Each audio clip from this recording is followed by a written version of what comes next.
Shalom, selamat pagi. Bertemu lagi di Sekolah Minggu Gereja Baptis Efrata untuk kelas dewasa, remaja, dan senior. Bapak Ibu Saudara sekalian, kita sudah memasuki pelajaran yang ke-8. Hari ini kita mengambil judul Melayani Kristus dengan melayani orang lain. Matius 25 ayat 31 sampai 46. Matius yang ke-25 ayat 31 sampai yang ke-46. Kita buka sama-sama Alkitab kita masing-masing, kita akan membacanya dan saya akan membantu membacanya dari sini.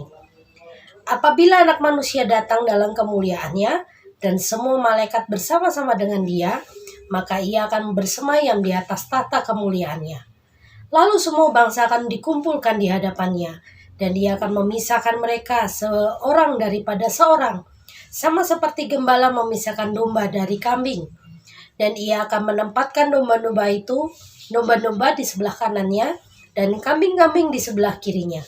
Dan raja itu akan berkata kepada mereka yang di sebelah kanannya, "Mari, hai kamu yang diberkati oleh Bapakku, terimalah kerajaan yang telah disediakan bagimu sejak dunia dijadikan. Sebab ketika aku lapar, kamu memberi aku makan, ketika aku haus, kamu memberi aku minum, ketika aku seorang asing, kamu memberi aku tumpangan, ketika aku telanjang, kamu memberi aku pakaian, ketika aku sakit, kamu melawat aku, ketika aku di dalam penjara, kamu mengunjungi aku." Maka orang-orang benar itu akan menjawab dia, katanya, "Tuhan, bila manakah kami melihat engkau lapar dan kami memberi engkau makan, atau haus dan kami memberi engkau minum? Bila manakah kami melihat engkau sebagai orang asing dan kami memberi engkau tumpangan, atau telanjang dan kami memberi engkau pakaian? Bila manakah kami melihat engkau sakit atau dalam penjara dan kami menguji engkau?" Ayat yang ke-40 berkata, "Dan raja itu akan menjawab mereka, Aku berkata kepadamu, sesungguhnya segala sesuatu yang kamu lakukan untuk salah satu seorang dari saudaraku yang paling hina ini, kamu telah melakukannya untuk aku." Dan ia berkata juga kepada mereka yang di sebelah kirinya, "Enyalah daripadaku, hai kamu orang-orang yang terkutuk. Enyalah ke dalam api yang kekal yang telah sedia untuk iblis dan malaikat-malaikatnya. Sebab ketika aku lapar, kamu tidak memberi aku makan. Ketika aku haus, kamu tidak memberi aku minum.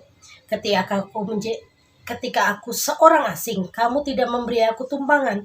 Ketika aku telanjang, kamu tidak memberi aku pakaian. Ketika aku sakit dan dalam penjara, kamu tidak melawat aku." Lalu mereka pun tidak menjawab dia, katanya, "Tuhan, bila manakah kami melihat engkau lapar atau haus, atau sebagai orang asing, atau telanjang, atau sakit, atau dalam penjara, dan kami tidak melayani engkau?" Maka ia akan menjawab mereka, "Aku berkata kepadamu, sesungguhnya segala sesuatu yang tidak kamu lakukan untuk salah seorang dari yang paling hina ini, kamu tidak melakukannya juga untuk aku." Dan mereka ini akan masuk ke tempat siksaan yang kekal, tetapi orang benar ke dalam hidup yang kekal. Bapak Ibu Saudara sekalian, mari kita berdoa. Kami ucap syukur karena Tuhan sangat baik, sehingga kami dipertemukan dalam sekolah minggu secara online ini. Kami percaya Tuhan akan memberikan kami hikmat dan marifat-Mu sehingga kami bisa mengerti firman-Mu hari ini. Berkati kami bukan hanya sebagai pendengar, tapi biarlah kami juga menjadi pelaku firman-Mu. Dan hanya di dalam nama Tuhan Yesus Kristus kami percaya berdoa, haleluya, amin. Setelah kita membaca di Matius 25 ayat 31-46, kita akan banyak sekali belajar tentang penghakiman atau pengadilan terakhir. Tapi kita akan menyempitkannya menjadi 3 hal. Bapak Ibu Saudara sekalian, yang kita akan pelajari dari hal yang pertama adalah bahwa penghakiman itu ada. Jadi kalau ada orang yang berkata bahwa penghakiman itu cuma untuk menakut-nakuti atau sebenarnya itu tidak nyata, ayat ini yang sudah kita baca ini adalah satu fakta bahwa pengadilan terakhir itu ada. Mengapa pengadilan terakhir itu ada? Supaya manusia sadar bahwa Yesus pencipta alam semesta akan datang kembali untuk meminta pertanggungjawaban setiap manusia. Pengadilan itu terjadi untuk menunjukkan keadilan Tuhan. Kalau Tuhan tidak memberikan satu pengadilan terakhir, berarti Tuhan itu tidak adil. Ada orang yang berkata begini, Tuhan itu kan maha kasih, tidak mungkin Tuhan menghukum manusia. Tuhan itu kan maha penyayang, dengan susah payah dia menciptakan manusia dan langit dan bumi. Mengapa di Tuhan sendiri yang akan menghukumnya? Bapak Ibu, kalau Tuhan itu tidak menciptakan pengadilan terakhir, Tuhan tidak mengadili mana yang baik, mana yang tidak, berarti Tuhan itu menunjukkan bahwa dia bukan Tuhan yang adil dan bijaksana. Tetapi karena Tuhan adalah Tuhan yang bijaksana, yang menghukum manusia sesuai dengan apa yang dia lakukan, ini bukti nyata bahwa Tuhan itu menunjukkan kasih-Nya kepada orang-orang yang menuruti kehendak-Nya. Bagaimana bisa punya pemikiran bahwa Tuhan itu tidak akan menghukum orang yang berdosa, gitu kan? Bapak Ibu Saudara sekalian, banyak hal yang terjadi dalam hidup kita. Terkadang kalau anak salah, sebagai orang tua, kalau kita tidak mendidiknya dari kecil, menunjukkan kesalahannya, bahkan tidak bertindak tegas dengan kesalahannya, itu akan menjadi bibit jelek sampai dia besar. Pohon bambu itu kalau masih kecil, bukan hanya pohon bambu, pohon yang lain lah. Kalau itu masih kecil akan sangat mudah untuk dibentuk. Tetapi kalau pohon itu sudah besar, sudah kuat dan berakar, itu akan sangat susah sekali untuk diperbaiki. Bapak Ibu Saudara sekalian, ini contoh mengapa hal yang kita dengar, nasihat yang kita terima dari firman atau dari orang sekitar yang baik itu harus kita dengar supaya apa? Supaya kita menjadi manusia yang baik ke depannya nanti. Kalau manusia seperti kita ini takut hanya karena hal-hal yang bisa terlihat, itu kok sepele sekali ya. Misalnya begini, contohnya begini. Saya mau pakai helm hanya karena takut nanti ditilang. Saya nggak mau ditilang, jadi saya pakai helm. Tapi tanpa kesadaran bahwa saya mau pakai helm supaya kepala saya nanti kalau saya jatuh terbentur, saya tidak apa-apa. Nah, ini sangat sedikit sekali orang yang punya pemahaman bahwa saya pakai helm untuk keselamatan saya. Ini jarang sekali. Karena kebanyakan orang pakai helm itu hanya karena takut untuk ditilang. Nah, seperti ini juga lah tentang penghakiman. Saya mau melakukan kehendak Tuhan supaya saya tidak masuk neraka. Saya mau melakukan kehendak Tuhan, menyenangkan hati Tuhan supaya saya tidak diadili dan masuk neraka. Nah, mengapa tidak punya konsep seperti ini? Saya melakukan kehendak Tuhan karena saya ingin menyenangkan hati Tuhan. Saya ingin melakukan firman Tuhan supaya nama Tuhan dipermuliakan, bukan karena takut surga dan neraka. Penghakiman itu jelas-jelas ada. Tuhan Yesus sudah mati di kayu salib dan dia dengan sengaja datang ke neraka. 1 Petrus 3 ayat 19, 18-19 di sana nyatakan bahwa Yesus setelah dia mati di kayu salib, dia turun ke dunia orang mati dan dia di sana bukan menginjili, bukan memberitakan Injil. Walaupun LAI menjelaskan atau mengartikan itu memberitakan Injil, tetapi Tuhan Yesus tidak memberitakan Injil, tapi Tuhan Yesus memproklamasikan kemenangannya. Tuhan Yesus mengumumkan kemenangannya. 1 Korintus 15 mengatakan bahwa hei maut di manakah sengatmu, hai maut di manakah kuasamu, karena disitulah letak kemenangan Yesus atas dosa. Yesus memberikan teladan bahwa dia bertanggung jawab dan dia menyelesaikan misinya dengan baik, dan misinya itu berhasil dan akhirnya kita diselamatkan.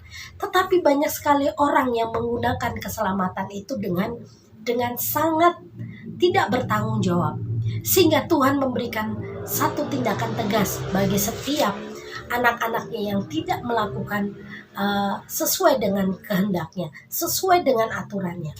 Bapak Ibu Saudara sekalian yang punya anak, kalau anak Anda semua melakukan sesuatu yang salah, apakah anak Anda langsung Anda terima begitu saja, tidak ditegur, tidak diberikan sanksi? Pasti akan diberikan sanksi supaya apa? Kedepannya tidak diulang lagi. Selama kita masih di dunia ini, kesempatan itu terbuka lebar. Kesempatan pertama, kedua, ketiga, keempat, kelima, dan seterusnya ada kesempatan-kesempatan itu. Tuhan membuka kesempatan itu lebar-lebar bagi kita untuk kita berubah, untuk kita bertobat. Tetapi permasalahannya adalah, apakah kita masih punya waktu untuk berubah, untuk bertobat?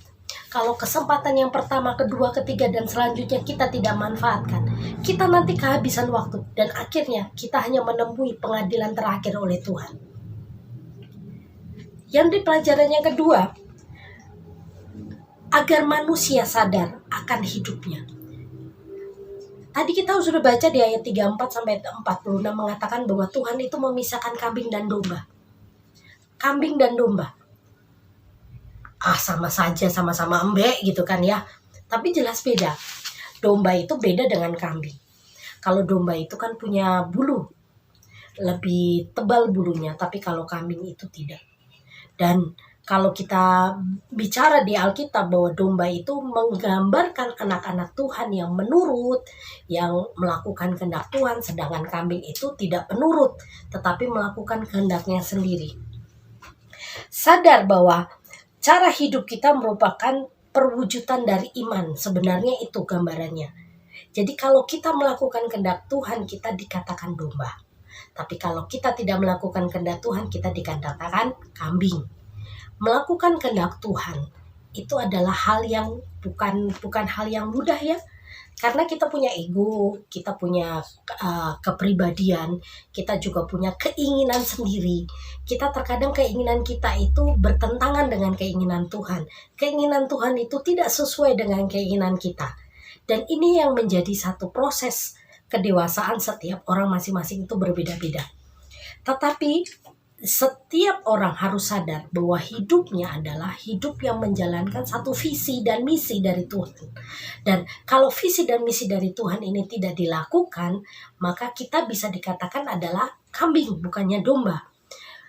Bapak Ibu Saudara sekalian, coba diperhatikan baik-baik bagaimana cara kita hidup. Apa kita hidup berkenan di hadapan Tuhan atau tidak.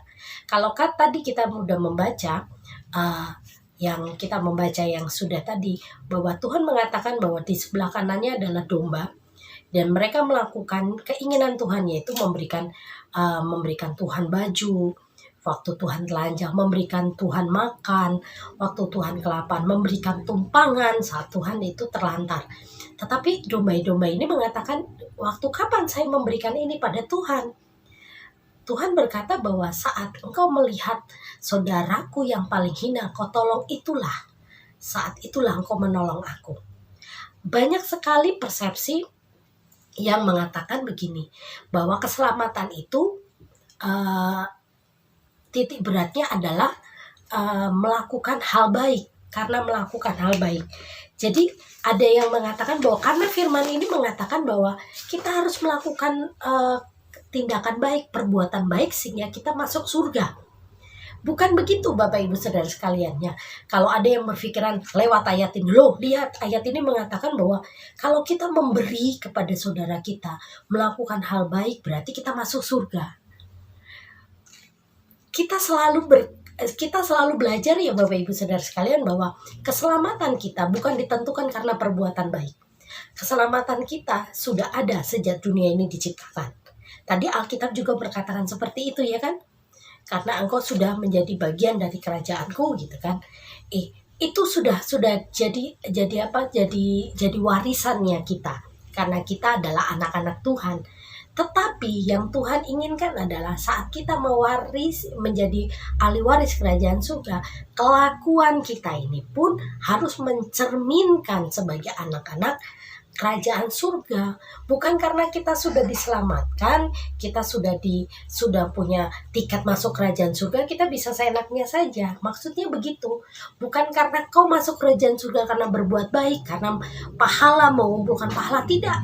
Kekristenan kita bukan menitik beratkan tentang pahala, bukan menitik beratkan tentang perbuatan baik, tetapi apa yang kita lakukan adalah cerminan dari iman kita. Paham Bapak Ibu Saudara sekalian? Saya berharap Bapak Ibu memahami apa yang saya katakan. Jadi apa yang Tuhan Yesus katakan hari ini, firman-Nya hari ini yang kita baca tadi, bukan mendorong kita untuk melakukan perbuatan baik kepada orang lain supaya masuk surga. Bukan. Tetapi karena kita adalah ahli waris kerajaan surga, kita melakukan perbuatan baik.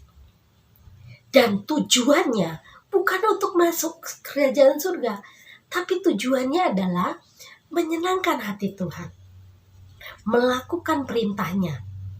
Karena kita sudah punya jaminan kok, gitu. Karena kita sudah pasti masuk kerajaan surga kok. Jadi gak usah kita lagi bersusah payah mencari pahala untuk melakukan kerajaan surga. Bukan mau cari pahala memberikan bantuan kepada banyak orang supaya masuk surga, bukan. Tapi saat Anda semua melakukan tindakan baik, menolong orang lain dengan penuh kasih, tanpa imbalan, tanpa tanpa pamrih, tanpa disorot, tanpa di-share di mana-mana. Apa yang Anda lakukan lewat tangan kanan, tangan kiri tidak tahu. Itulah yang Tuhan inginkan dalam kehidupan kita masing-masing. Bukan berarti Bapak Ibu Saudara sekalian punya tiket kerajaan surga, terus Anda semua merasa santai-santai saja, tidak melakukan apa-apa, tidak menolong orang lain, tidak menyebarkan kasih, tidak menjadi berkat, gak menjadi terang, gak menjadi garam, hanya diam saja. Itulah yang dikatakan kambing. Kita belajar dari dulu pernah kita belajar tentang talenta. Ada yang diberikan talenta 1, dipendam gitu kan, yang dikasih talenta 2 diolah, talenta 5 diolah gitu kan. Nah, begitu juga dengan kita. Saat kita diberikan satu anugerah oleh Tuhan, anugerah ini terus kita bukan jadi kesombongan, tetapi anugerah ini menjadi satu tanggung jawab supaya kita menjadi saluran berkat bagi orang lain.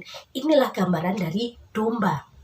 Bapak Ibu Saudara sekalian, diingatkan lagi bahwa keselamatan kita bukan karena kita berbuat baik, tapi keselamatan kita lewat karena kita beriman, percaya pada Yesus sebagai Tuhan dan Juru Selamat. Yang ketiga, kita akan belajar tentang agar manusia sadar akan konsekuensi pilihannya. Kedua kelompok yang tadi kita baca di Alkitab, domba dan kambing, menerima konsekuensinya masing-masing. Domba kembali kepada kerajaan Allah, dia selamat, dia duduk di sebelah kanan Allah Bapa dan disambut dengan baik, sedangkan sebelah kiri adalah kambing yang menggambarkan orang-orang yang melakukan keinginannya sendiri, tidak menghargai keselamatannya, dia tidak menyenangkan hati Tuhan, dia tidak melakukan perintah Tuhan, akhirnya mereka mendapatkan konsekuensinya. Dia yang terakhir adalah dengan penghakiman kekal. Bapak Ibu Saudara sekalian, sebenarnya ayat ini bukan untuk menakut-nakuti kita atau hanya untuk sebuah dongeng bahwa kelak di kerajaan surga seperti ini, di neraka seperti ini. Tidak. Keselamatan berlaku, kesempatan untuk berubah itu berlaku saat Bapak Ibu Saudara kalian semua, saat kita masih hidup di dunia ini. Kelak kita mati, kita tidak punya keselamatan lagi, tidak punya kesempatan untuk mengerjakan keselamatan itu lagi, maksud saya. Karena kesempatan itu sudah tertutup. Jadi ayat ini mengingatkan kita supaya kita berkaca. Apakah saya ini tipe keselamatan domba atau kambing? Diulang lagi dari pelajaran yang pertama tadi, bahwa kita adalah anak-anak Tuhan yang dipilih Tuhan untuk menerima keselamatan. Tetapi keselamatan yang kita punya ini harusnya menjadi berkat bagi banyak orang. Menolong orang lain bukan karena kita pengen masuk surga, tapi menolong orang lain karena kita sudah diselamatkan, kita melakukannya sebagai wujud sukacita kita, wujud iman kita. Dan tujuan kita menolong orang lain adalah karena memang iman yang kita punya mendorong kita untuk menolong orang lain dan menyenangkan hati Tuhan, melakukan kehendak Tuhan, bukan untuk masuk surga. Dan bagi orang-orang yang tidak melakukannya itu pasti ada konsekuensinya. Begitu. Kesimpulannya seperti itu Bapak Ibu Saudara sekalian. Jadi untuk kelas remaja, dewasa, dan senior, hari ini kita belajar tentang melayani Kristus dengan melayani orang lain. Jadi kalau engkau mau melayani Kristus, ya melayani orang lain. Tapi kalau engkau tidak mau melayani orang lain, ya tidak bisa dikatakan untuk melayani Kristus.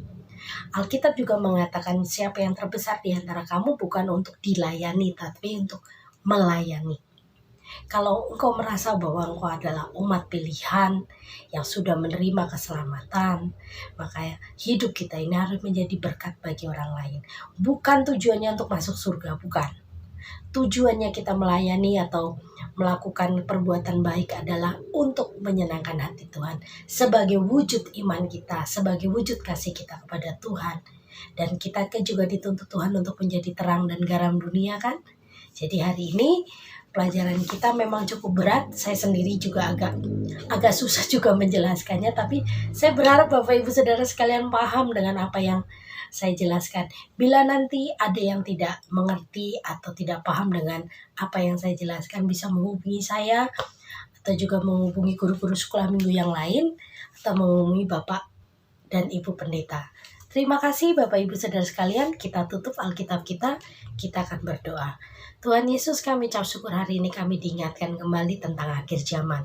Bahwa kelak di akhir zaman Tuhan akan datang dan akan menghakimi kami semua. Dan akan mulai menampi dan memilih mana yang berkenan, mana yang tidak. Kami berharap bahwa kami semua dipilih Tuhan untuk menjadi domba-domba-Mu yang berkenan di hadapan-Mu. Berkati kami Tuhan, supaya kami mengerti, memahami, dan Roh Kudus sendiri yang menyempurnakan semua yang hamba jelaskan hari ini. Bila ada kekurangan, ada salah ucapan, Tuhan mohon ampun atas ketidaksempurnaan hamba-Mu ini. Tetapi hamba-Mu percaya bahwa Roh Kudus akan memberikan pengertian yang benar pada kami semua tentang firman-Mu hari ini. Terima kasih Tuhan Yesus, terima kasih. Dorong kami untuk menjadi pelaku firman, bukan hanya pendengar. Hanya di dalam nama-Mu kami percaya berdoa, haleluya, amin. Selamat pagi, Tuhan Yesus memberkati.